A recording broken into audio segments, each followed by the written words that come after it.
বুঝলে পল্টুদা, আজকে না ফুটোর কথা খুব মনে পড়ছিল। ফুটো থাকলে কত আনন্দ হতো, কত মজা করতাম আমরা সবাই মিলে।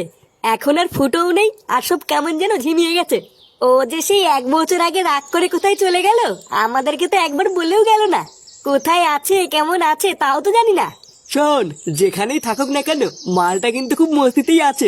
নয়তো এতদিনে না ঠিক বাড়ি চলে আসতো। খারাপ তো আছে ওর বউ ছেলে আর মা বাবা। ওর বাবাটার জন্য তো আমার খুবই খারাপ লাগে। এই বয়সে ওর বাবা সংসার চালানোর জন্য কি কষ্টই না করছে। আচ্ছা পল্টু, আমরা তোর বন্ধু হয়ে ওর মা বাবার পাশে একটু দাঁড়াতে পারি, তাহলে তোর ফ্যামিলিতেও বেশি কষ্ট থাকবে না, আর ওর বাবাকেও এই বয়সে আর কাজ করতে হবে না। হ্যাঁ, কথাটা তুই একদম খারাপ বলিসনি। আর তাছাড়াও হঠাৎ করে ফুটো চলে যাওয়ার পর ওর মা বাবাও মনে হয় খুব শোকে আছে।